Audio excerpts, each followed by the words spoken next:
Well, that was something else. Wait, was this open last time?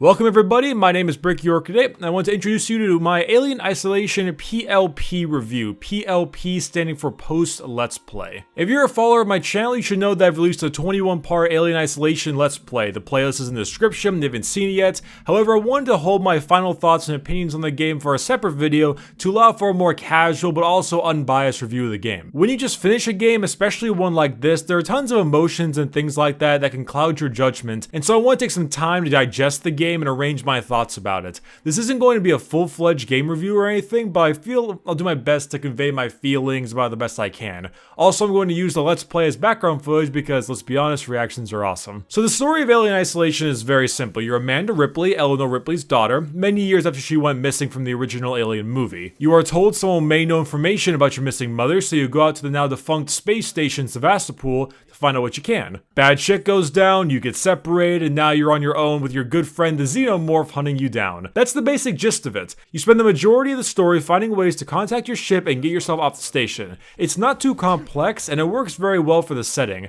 Not every story needs to be complicated and intricate, it's just basically, get off the station, escape. This provides a neat concept when it comes to the gameplay. It's probably best to classify this game as survival horror. You spend most of the game crafting items to help you fight the alien, androids, and other very angry human enemies. Ripley is an engineer, so you can scavenge supplies and different things around the place to go ahead and create makeshift items to aid you as well as pick up various weapons. It's a nice system, it works very well and always makes you feel like you have a disadvantage in a situation, which really aids the horror aspect of it. When every single item you have costs valuable materials, it really puts a level of worry when you run out. Plus, the alien is unkillable. You don't have awesome colonial marine weapons. No matter what you do, you cannot kill the alien, making it a really terrifying threat. But you know enough about the gameplay and story, I'm sure you know most of it by now, but what did I think of the game?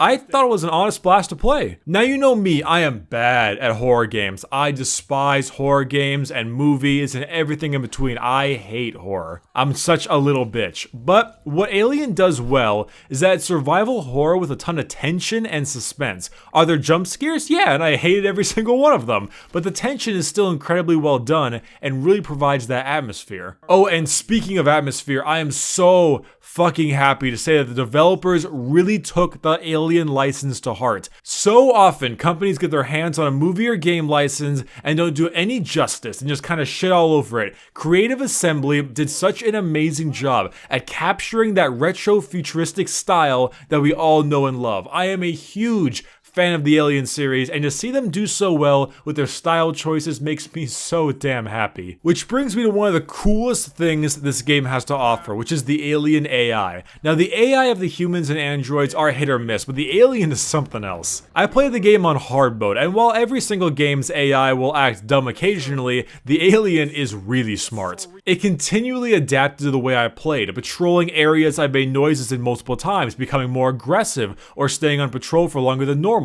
Once I gained the flamethrower, I was very reliant on it for pushing the alien away, but it started to become used to it. I needed way more fuel to push it off than before. The Alien AI is really terrifying, and bravo on that work.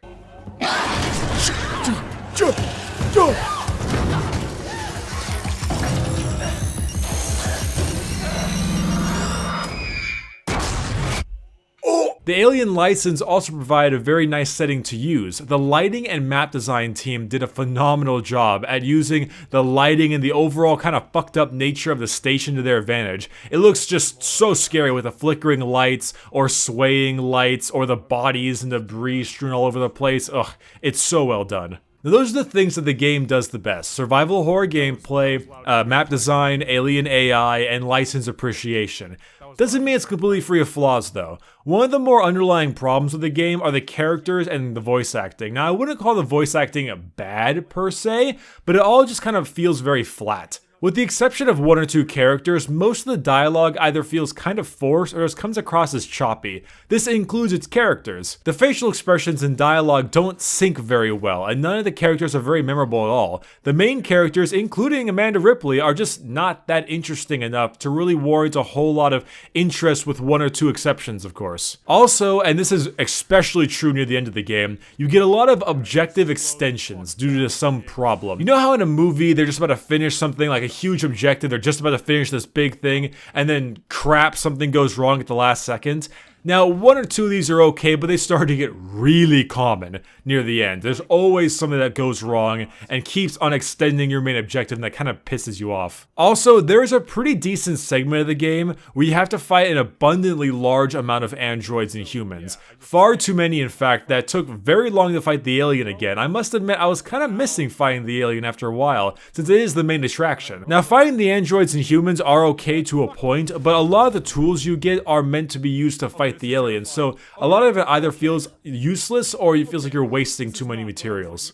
Also, come near the end of the game, you start having to backtrack a little bit too often. In the beginning and middle of the game, you notice there's a lot of doors locked off because you need some kind of item to get in the door, and then once you get the item, you generally go back to those areas to open the door, and it's a little bit disappointing because then you've already been in this area, this whole environment, and it feels just kind of less interesting. But for my final thoughts, none of these negatives can really outweigh the positives. I came in wanting good survival horror in the alien setting, and I got exactly what I wanted, with great level design, excellent AI, and was way more fun than expected. I don't really like giving games like a 10 or 5 scale, I just don't really see the need, so I'm just gonna give it a face hugger out of Tut Tut. If you like survival horror, or just like Alien for that matter, this game is fantastic. I'd highly recommend it. It's not perfect, but all the pros outweigh the cons, and I had a blast playing it.